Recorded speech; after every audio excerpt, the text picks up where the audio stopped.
रूस और यूक्रेन के बीच पिछले 2 हफ्तों से युद्ध चल रहा है। रूस लगातार यूक्रेन के पूर्वी हिस्से पर हवाई हमले कर रहा है। हालात इतने खराब हैं कि शर्निवत्सी, लवीव, जापोरिजिया जैसे छोटे शहरों में भी सायरन बजने लगे हैं। माना जा रहा है कि रूसी लड़ाकू विमान किसी भी वक्त यूक्रेन के इन शहरों पर बम बरसा सकते हैं। ऐसे में लोगों ने बॉम्ब शेल्टर्स में शरण ली है।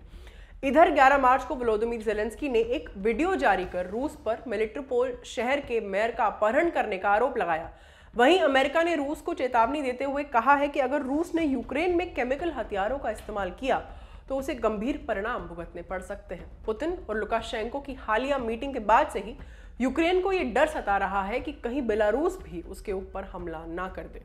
यूक्रेन के राष्ट्रपति वोलोदिमीर ज़ेलेंस्की ने शुक्रवार 11 मार्च की शाम को रूस की तुलना आईसिस आतंकवादियों से करते हुए मेलिटोपोल के मेयर का अपहरण करने का आरोप लगाया है। ज़ेलेंस्की ने अपने एक वीडियो में ये कहा, वे आतंक के नए चरण में चले गए हैं जिसमें वो यूक्रेन के वैध स्थानीय प्रशासन के प्रतिनिधियों को मिटाने, उन्हें नुकसान पहुंचाने की कोशिश कर रहे हैं। यूक्रेन के राष्ट्रपति कार्यालय के उप प्रमुख किरिल टिमोशेंको ने सोशल मीडिया साइट टेलीग्राम पर एक वीडियो पोस्ट कर यह दावा किया कि शहर के चौराहे पर मेयर इवान फेडोरोव को कुछ हथियारों से लैस लोग कहीं ले जा रहे हैं।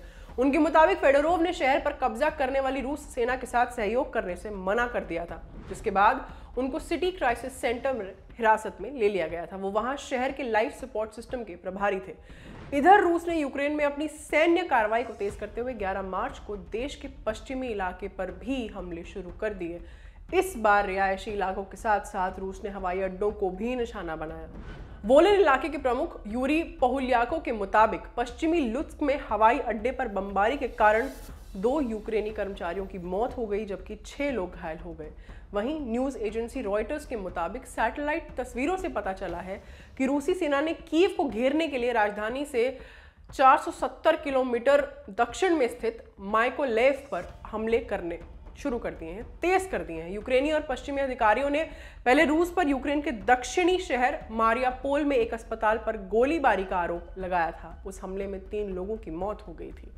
यूक्रेन की ओर से यह भी दावा किया गया है कि रूस ने दक्षिणी शहर माइकोलाइव में भारी बम बरसाए हैं। इस हमले से कैंसर हॉस्पिटल को भारी नुकसान हुआ है और साथ ही कई आवासीय इमारतों को भी नुकसान पहुंचा है। अस्पताल के मुख्य चिकित्सक मैक्सिम बेजनोसेंको ने कहा कि हमले के दौरान कई मरीज अस्पताल में थे। गनीमत रही कि किसी मरीज की मौत नहीं हुई।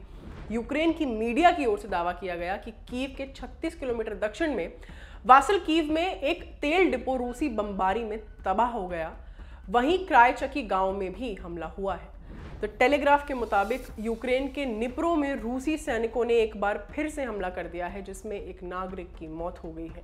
इससे पहले रूस ने यूक्रेन पर आरोप लगाया था कि वो अमेरिका के साथ मिलकर बायोलॉजिकल और केमिकल हथियार तैयार कर रहा है। इसे लेकर संयुक्त राष्ट्र सुरक्षा परिषद यूएनएससी में रूस के आरोपों को नकार दिया था। वहीं यूक्रेन ने भी रूस के इन आरोपों को खारिज कर दिया है।